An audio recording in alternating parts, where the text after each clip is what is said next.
হামিম মণ্ডলের জঙ্গি যোগ এবং যাদের যাদের সঙ্গে তার যোগাযোগ ছিল সেই নামগুলো তো একদম এক্সে মার্কার এক।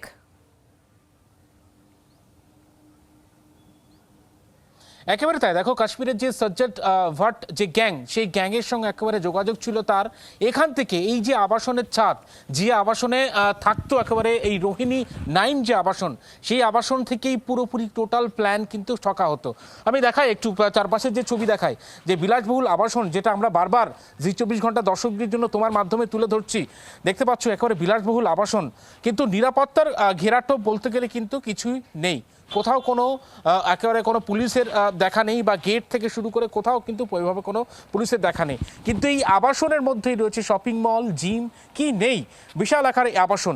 এবং এইখান থেকে কিন্তু একেবারে জম্মু কাশ্মীরের যে সজ্জাদ ভাট যে গ্যাং রয়েছে, সেই গ্যাংয়ের সঙ্গে যোগাযোগ ছিল, এমনটাই কিন্তু এসটিএফ এর তরফ থেকে দাবি করা হচ্ছে। প্রথমত হাওড়াতে একজন একেবারে সেলাইয়ের যে শিল্পী, সেই শিল্পী হিসেবে সে থাকতো।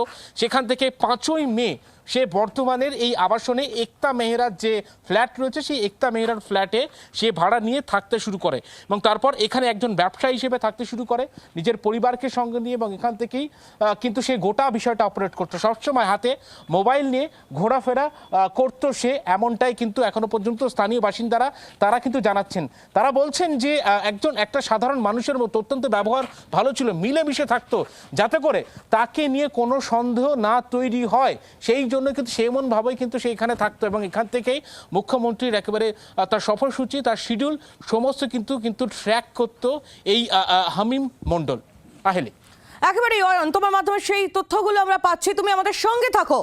আমরা কথা বলেছিলাম এই বিষয়ে, আমরা কথা বলেছিলাম প্রাক্তন পুলিশ কর্তা, কলকাতা পুলিশের প্রাক্তন ডেপুটি কমিশনার সত্যজিৎ বন্দ্যোপাধ্যায়ের সঙ্গে। তিনি কি বলছেন চলুন শুনে নিই। সাংঘাতিক ভয়ানক খবর জানাচ্ছেন।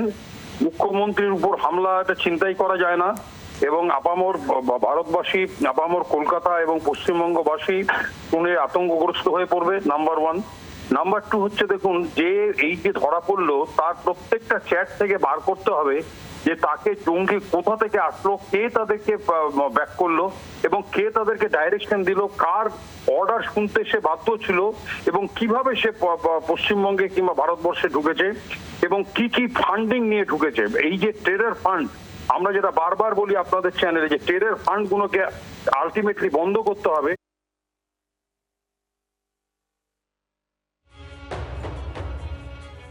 আমাদের রাজ্যে এভাবে জঙ্গি ধরা পড়ায় স্বাভাবিকভাবেই রাজনৈতিক মহল থেকেও নানান প্রতিক্রিয়া উঠে আসছে। কে কি বলছেন চলুন শুনে নিই এবার।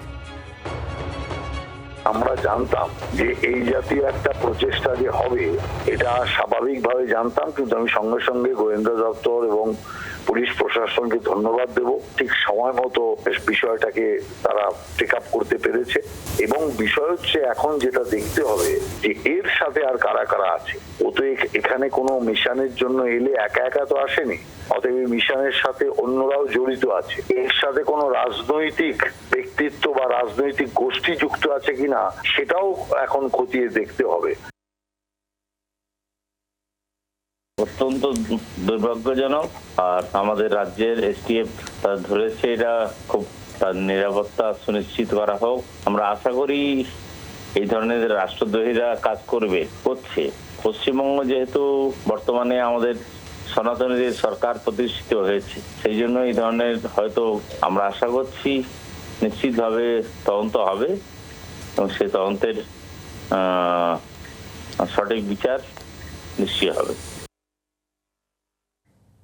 দেখুন, এটা হবার ছিল, কারণ আমরাই একমাত্র রাজনৈতিক দল, আমরা 80-র দশক থেকে বলে এসেছি যে একটা বিনা যুদ্ধে ভারত দখলের চক্রান্ত পশ্চিমবঙ্গের উপরে চলেছে।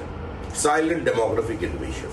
তৃণমূল জমানায় যেটা হয়েছে সেটা হচ্ছে র্যাডিক্যালাইজেশন বেড়েছে, ধর্মান্ধ মৌলবাদীদের সংখ্যা বেড়েছে, বিভিন্ন জায়গায় শিশু মনে বিদ্বেষের বিষ, দেশ বিরোধিতার বিষ, হিন্দু বিদ্বেষের বিষ ঢুকিয়ে দেওয়া হয়েছে। যে পরিবেশ তৈরি করে ফেলা হয়েছিল তার জন্য জঙ্গিরাও মনে করতে শুরু করেছিল সমাজ বিরোধীদের সঙ্গে সঙ্গে এই রাজ্যটা আমাদের রাজ্য। সেটারই আজকে এটা ফল দেখা যাচ্ছে। আর এই যে জঙ্গি হামিম যাকে নিয়ে আমরা কথা বলছি, এটা টিকি কিন্তু জৈশে বাঁধা। শাহজাদ ভাট্টি গ্যাংয়ের সঙ্গে নিয়মিত তার যোগাযোগ ছিল। হামিমের হিটলিস্টে ছিল মুখ্যমন্ত্রী সহ বাংলার নেতারা, এমনটাই সূত্রের খবর। মন্ত্রী উমেশ রায় তাকেও ফোন করে হুমকি দেয় এই হামিম। ছেলেকে অপহরণের হুমকি দিয়েছিল হামিম। জি 24 ঘন্টায় এমনই বিস্ফোরক দাবি করছেন উমেশ রায়। পুলিশকে জানানোর পর তদন্তে নামে এসটিএফ। শোনাবো উমেশ রায়ের বক্তব্য। শুধু মুখ্যমন্ত্রীকে না, তারা এর আগে দাবি করেছিল যে তারাই মুখ্যমন্ত্রী আত্মসহায়ককে ওরাই মার্ডার করেছে। আমি একটাই কথা বলতে চাই যে এটা ওই পশ্চিমবাংলা নেই যেখানে জঙ্গিদের আড্ডা হতো।